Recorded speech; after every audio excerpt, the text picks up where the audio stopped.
ou seja, uma pessoa que perde o controle de si e passa a desejar o mal para outra pessoa, passa a ter reações físicas, reações psíquicas, pode gritar, pode se agitar, pode agredir, que faz com que a gente dê muita importância às coisas pequenas, que faz com que as coisas nos tirem do sério e nos levem a um descontrole. O oposto à ira é a paciência.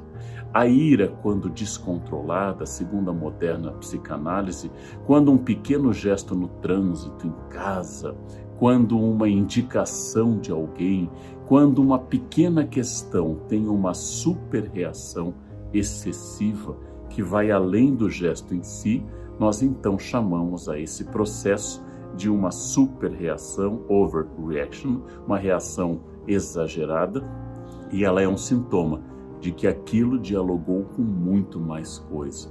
Ou seja, alguém cortou minha frente no trânsito, um gesto pequeno, e eu arrisquei minha vida perseguindo a pessoa, tomado de cólera, cheio de ira, é sinal de que eu não estou debatendo uma questão de trânsito. Eu estou estou debatendo algo muito maior, muito mais profundo, algo que tem a ver com a minha própria existência e que isto é apenas um sintoma que eu devo analisar, pensar, ou seja, é um ponto para o meu conhecimento. Tudo aquilo que me provoca um enfrentamento, tudo aquilo que me provoca uma oposição ao meu desejo é provavelmente um exercício. Os budistas ensinam que pessoas difíceis queimam karma. Uma pessoa complicada, uma pessoa agressiva, está ali para fazer com que eu não tenha tranquilidade com a minha vaidade, com o meu eu, com a minha ignorância, com a minha raiva, que é um veneno do espírito. Ou seja, dentro de todas as religiões ocidentais, o ódio é um descontrole, e o descontrole é uma falta de compreensão do plano de crescimento dentro do budismo ou do plano de Deus para mim dentro do cristianismo.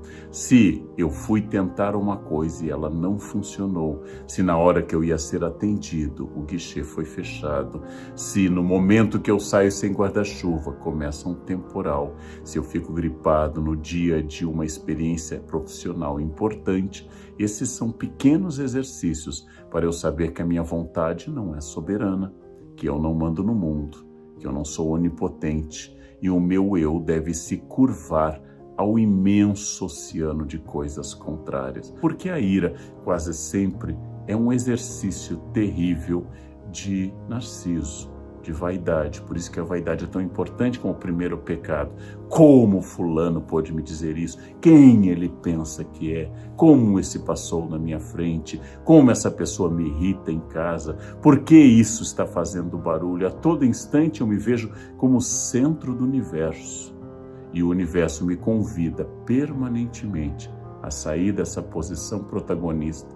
Entender que eu não tenho poder algum sobre as coisas ao meu redor. E a todo instante eu serei testado e testado e testado para saber se eu sou dono da minha paz ou se a paz pertence ao outro.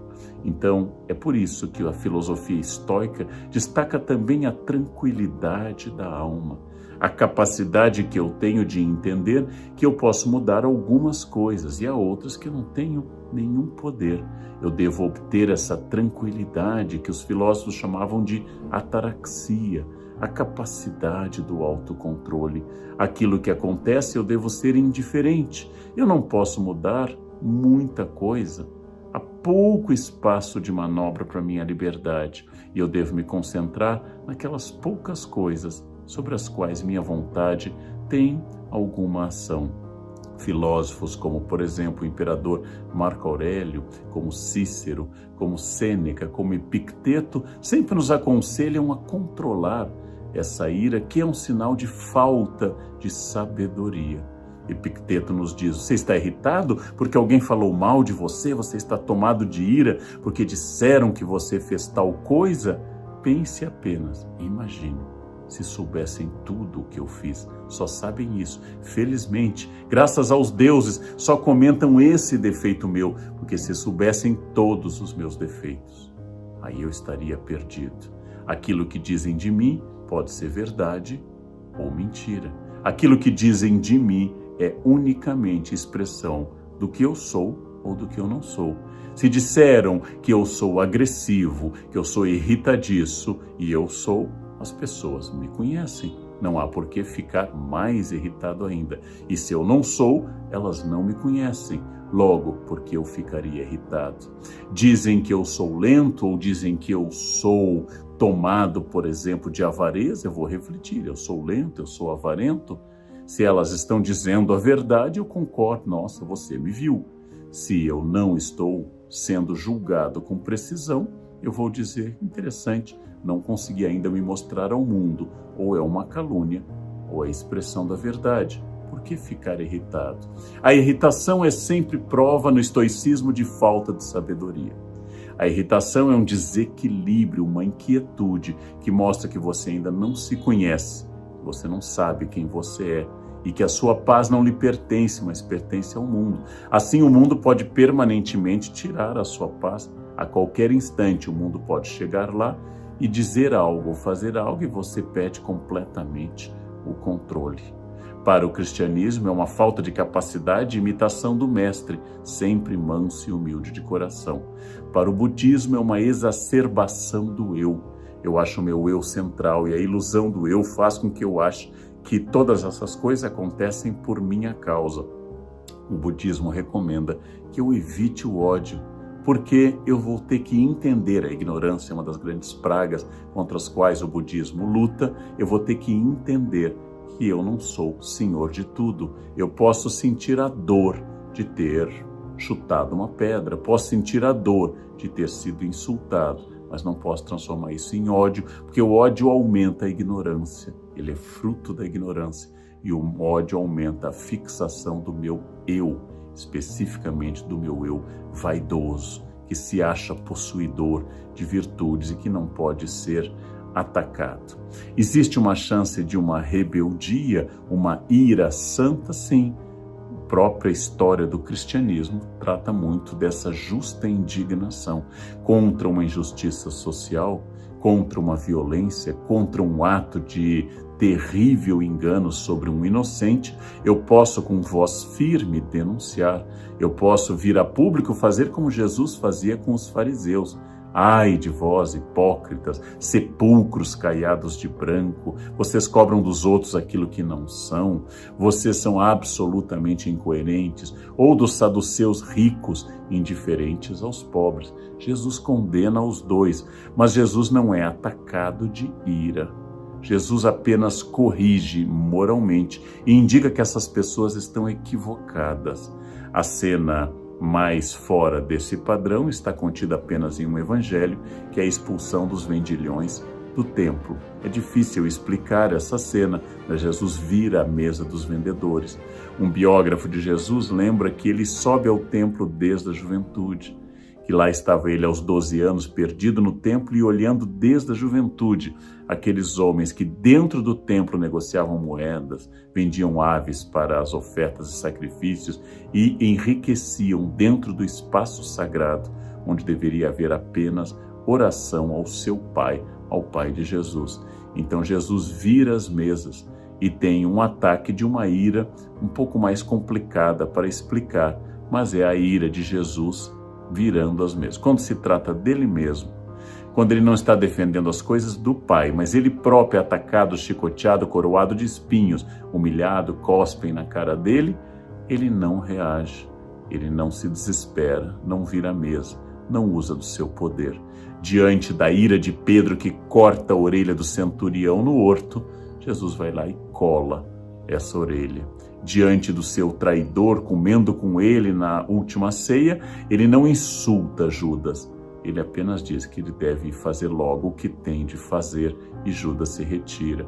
Ou seja, quando se trata dele mesmo, Jesus é muito tranquilo, pacífico, manso e humilde. Quando se trata de defender a casa do Pai, o templo, Jesus então, em apenas um evangelho, toma essa atitude de virar as mesas dos mercadores, mostrando que ele negociaria pouco com essa violação da dignidade do templo. A ira é um pecado capital, a paciência é uma virtude.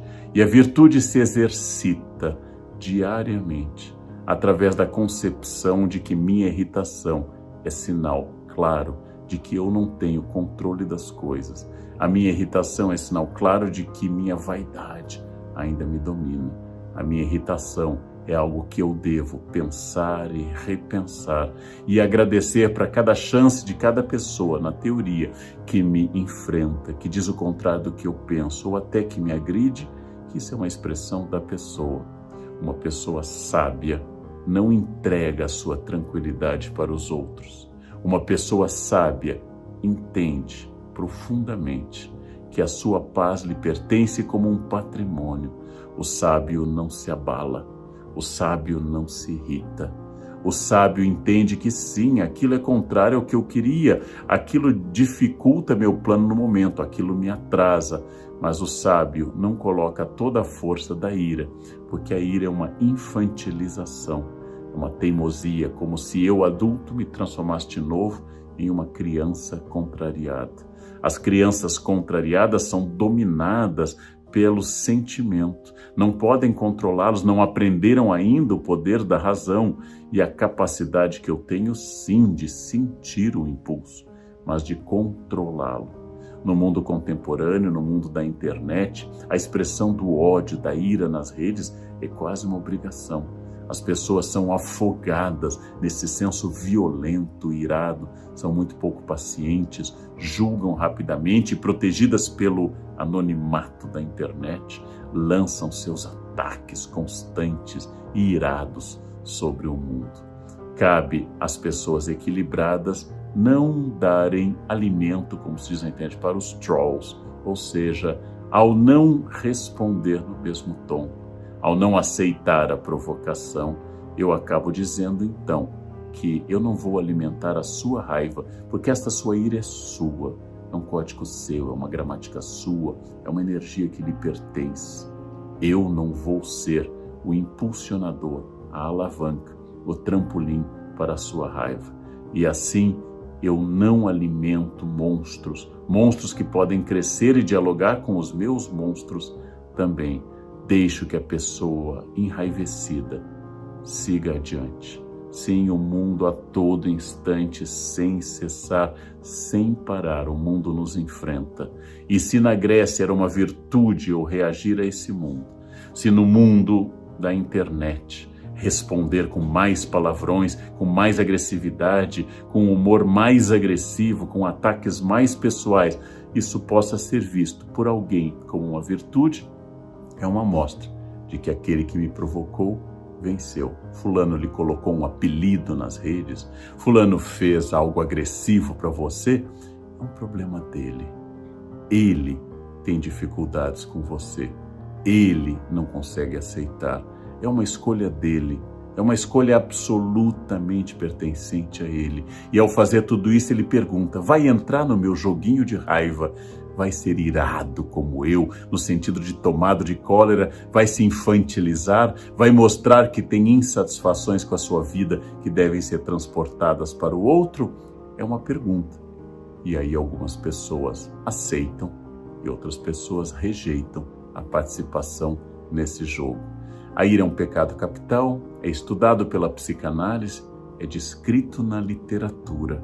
Tem exemplos históricos como a fúria dos angevinos, a fúria angevina, essa família de governantes da França e da Inglaterra que se jogavam no chão, irados e rolavam, possuídos por uma força que se tornou histórica e até hilária. A ira é um sinal de falta de paciência, de falta de conhecimento, de falta de controle, de falta de sabedoria. E se eu fosse religioso, de falta de Deus, de falta de tranquilidade dada pela certeza que Jesus é o Deus da paz, Jesus é o Deus da tranquilidade. Todas essas reflexões em vários campos, do religioso ao psicanalítico, do histórico ao literário, para que eu possa dar uma resposta em época tão tomada pela ira, tão cheia de sentimentos irados, que eu posso fazer da conquista da minha paz, da minha paciência, da minha estabilidade, da minha tranquilidade, um grande projeto de vida.